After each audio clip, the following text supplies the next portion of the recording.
एक लड़की मार्केट में अपने कपड़े उतार कर फेंक रही थी, तो वहीं पर मार्केट में मौजूद लोग उसका तमाशा देख रहे थे। कोई उसे खड़े होकर देखना चाह रहा था, तो कोई आते जाते उस पर अपनी सरसरी नज़र दौड़ा रहा था। तो कुछ लोग आपस में गूटर-गू कर रहे थे, ये कौन है, क्यों कर रही है, क्या है। उनके दिमाग में 70 सवाल थे।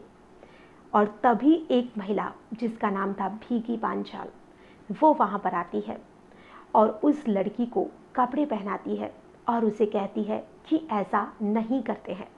और भीगी पांचाल को पता चलता है कि वो लड़की दिमाग से थोड़ी कमज़ोर है, तो वो उसे अपने साथ ही ले जाती है, उसे खाना खिलाती है और उसे रोज़ खाना देती थी वो।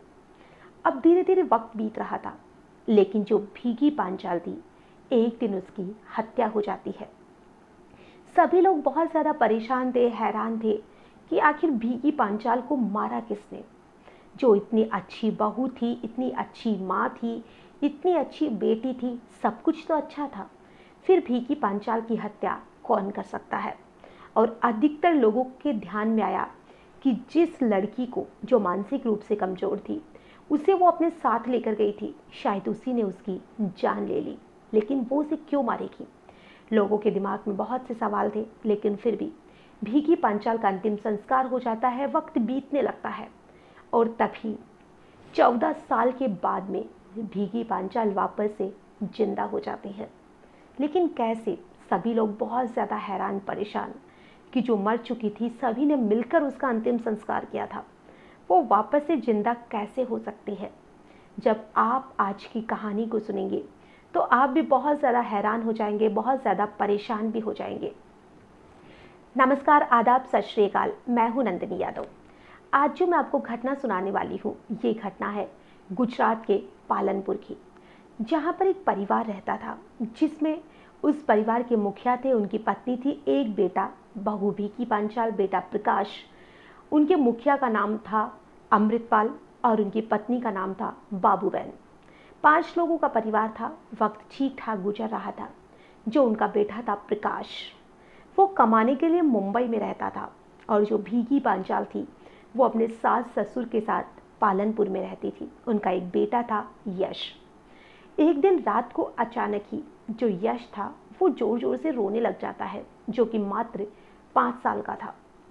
जब यश रोता है तो उसके दादा दादी उसकी आवाज़ सुनते हैं और उसके पास में जाते हैं और उससे पूछता है, बेटा तुम्हारी मम्मी कहाँ है। वो बच्चा रोए जा रहा था और कहता है कि वो नहीं जानता उसकी माँ कहाँ है। सभी लोग आसपास में ढूंढते हैं। अब ये बात उनके परिवार से आसपास के लोगों में भी फैल चुकी थी। सभी लोग, कोई मोबाइल से ढूंढ रहा था, कोई बैटरी से ढूंढ रहा था, तो कोई किसी और चीज़ से उसे ढूंढने का प्रयास कर रहा था।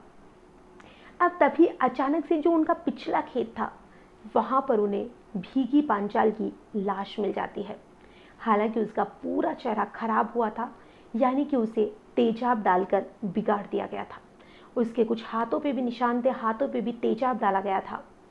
अब वहाँ पर सभी लोग उसे लेते हैं और उसका अंतिम संस्कार कर दिया जाता है।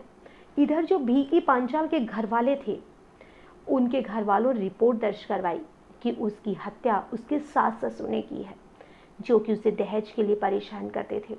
हालांकि सभी गांव वालों ने कहा कि जो उसके सास ससुर है, बहुत ही सीधे साधे इंसान है, वो ऐसा नहीं कर सकते हैं, लेकिन उनकी बात पर किसी ने भी यकीन नहीं किया। पुलिस में रिपोर्ट दर्ज कराई गई थी, तो उसके सास ससुर, उसकी ननद और एक उसका ताए ससुर, उन लोगों को जेल में भी रहना पड़ा था। अब उनको जेल में रहने के बाद में जो उनका बेटा यश था, उसको उसके पापा प्रकाश मुंबई ले जाते हैं। अब इधर यश भी बड़ा हो रहा था और इधर पुलिस के पास कोई भी ज़्यादा सबूत हाथ नहीं लगता है कि भीगी पांचाल को उसके ससुराल वालों ने मारा है।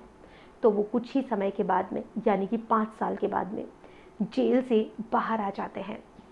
अब उसके जो ससुर जी थे, उनकी भी मौत हो जाती है, और कुछ समय के बाद में बीमारी की वजह से ही जो भीगी पांचाल थी, उसकी सास की भी मौत हो जाती है। सभी गांव वाले यही कह रहे थे कि एक सीधी सादी बहू को मारने का नतीजा है कि आज इनको भगवान का श्राप मिला है, जिसकी वजह से इनकी बेवजह ही मौत हो गई है। वक्त बीत रहा था। इधर जो प्रकाश था, भीगी पांचाल का पति, वो भी अब बीमार रहने लगा था। वो भी अपने गांव में ही आकर रहने लगा था। और यश, वो भी अब लगभग 20 साल का होने वाला था। वक्त यूं ही बीत रहा था, तभी एक दिन अचानक ही प्रकाश के पास फ़ोन आता है। जब प्रकाश के पास फ़ोन आता है तो उसे कहा जाता है कि प्रकाश, तुम्हारी पत्नी की फ़ोटो भेजो। तो प्रकाश कहता है कि मेरी पत्नी की फ़ोटो क्यों, उसे तो मरे हुए लगभग 14 साल हो चुके हैं। कि तुम्हारी पत्नी जिंदा है और वो यहीं पर पुलिस स्टेशन में है, हम एक बार उसकी फ़ोटो से मिलान करना चाहते हैं। तो प्रकाश कहता है कि मेरी थोड़ी तबीयत खराब है, तो मैं अपनी बहन को और अपने परिवार के कुछ और सदस्यों को आपके पास भेजता हूँ। तो वो उनको थाने में भेजता है। थाने में जाने के बाद में पता चलता है कि जो भीगी पांचाल थी वो उनके सामने जिंदा खड़ी थी। सभी लोग बहुत ज़्यादा हैरान, बहुत ज़्यादा परेशान कि ये कैसे हो सकता है, जिसका अंतिम संस्कार उन्होंने खुद किया हो, आज वो महिला उनके सामने जिंदा कैसे खड़ी है। और जब पूरी कहानी लोगों के सामने आती है तो सभी लोग बहुत ज़्यादा हैरान थे, क्योंकि कहानी ही इतनी ज़्यादा खतरनाक बनाई गई थी। जो भीगी पांचाल थी उसका शादी से पहले से ही एक लड़के के साथ अफेयर था और उसका नाम था विभूचा राठौड़, जो उसी के पियर का रहने वाला था। अब इधर दोनों में जब अफेयर था तो उसकी मर्जी के खिलाफ, यानी कि भीगी पांचाल की, उसके घर वालों ने उसकी शादी प्रकाश के साथ कर दी। अब इधर प्रकाश मुंबई में रहता था और वो जिद करता था कि वो भीगी पांचाल को भी अपने साथ लेकर जाए, लेकिन भीगी पांचाल वहाँ पर कुछ समय रहती है, वो फिर से वापस ससुराल आ जाती है कि मुझे वहाँ पर नहीं रहना, मेरा मन नहीं लगता, क्योंकि वहाँ पर वो अपने बॉयफ्रेंड से नहीं मिल पाती थी। अब विभूचा राठौड़ और भीगी पांचाल प्लान बनाते हैं कि हम दोनों साथ में कैसे रह सकते हैं। तो दोनों ही प्लान बनाते हैं। जो महिला जो मानसिक रूप से थोड़ी कमज़ोर थी, जिसे भीगी पांचाल अपने साथ लेकर आई थी, वो महिला गांव में ही लोगों से रोटी मांगती थी, वहीं की धर्मशाला में सो जाती थी। लेकिन एक दिन भीगी पांचाल ने दिमाग लगाया कि वो उस महिला को अपने घर बुलाती है और उससे कहती है कि तुम रात को आना, आज हमारे घर पे बहुत अच्छी अच्छी चीज़ें बनी है तो मैं तुम्हें खिलाऊंगी। तो वो महिला अंधेरे में उसके घर पीछे वाले रास्ते से पहुंचती है। इधर भीगी पांचाल उसे कह देती है कि तुम्हें छुपके से आना है, कि कोई तुम्हें देख नहीं ले, नहीं तो तुम्हें खाने नहीं दिया जाएगा। वो महिला दिमाग से कुछ कमजोर थी ही, तो वो छुपते छुपाते उसके घर के पीछे वाला जो खेत था वहां पहुंच जाती है, जहां पर जो विभूचा राठौड़ और उसके दो दोस्त पहले से ही मौजूद थे। जैसे ही वो वहां पहुंचती है, उसे मार दिया जाता है और उसके चेहरे पर तेजाब डाल के उसे पूरी तरह से खराब कर दिया जाता है। और इधर जो भीगी पांचाल थी वो अपने बॉयफ्रेंड के साथ वहाँ से फरार हो जाती है। सभी को यही लगा कि वो महिला, यानी कि जिसकी मौत हुई है, वो भीगी पांचाल ही है। दोनों की शरीर की बनावट भी थोड़ी सेम थी, थोड़ा कलर भी मिलता जुलता था, तो किसी को इतना शक भी नहीं होता है। और साथ ही उसका चेहरा पूरी तरह से बिगाड़ दिया जाता है। जो हाथों की निचला हिस्सा होता है उसको भी जला दिया जाता है कि कोई इससे भी ना पहचान ले। अब सभी को लग रहा था कि ये भीगी पांचाल ही है। और जो भीगी पांचाल थी वो अपने बॉयफ्रेंड के साथ जाकर रहने लग जाती है। लेकिन एक दिन अचानक ही जो उसका बॉयफ्रेंड विभूचा राठौड़ था, उसको 20 लाख की डकैती के आरोप में पुलिस गिरफ्तार कर लेती है। जो एक जाना माना गुंडा था, वो ऐसी बहुत सी डकैतियाँ करता रहता था। जब पुलिस उसे अरेस्ट करती है तो उसे पूछताछ की जाती है, तो वो 20 लाख की चोरी को कबूल कर लेता है।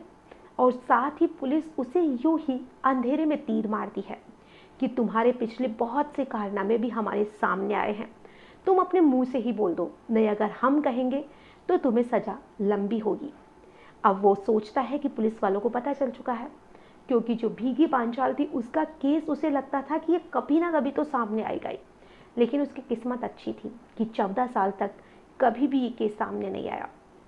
और उसके बाद में जब पुलिस वाले उसे पूछते हैं तो वो खुद ही बोल देता है कि मैंने एक काम और किया था, मैंने एक महिला को मारा था जो कि मानसिक रूप से कमज़ोर थी। और वजह पूछी जाती है तो कहता है कि मैं भीगी पांचाल से शादी करना चाहता था। और जब भीगी पांचाल को बुलाया जाता है और भीगी पांचाल का नाम लेते ही, उस गांव का नाम लेते ही पुलिस के दिमाग में वही सवाल क्लिक कर जाता है जो कि कुछ सालों पहले हुआ था। जब वो सारी बात बताता है तो पुलिस उस फाइल को दोबारा से खोलती है और अब सारी चीज़ें पुलिस के सामने थी।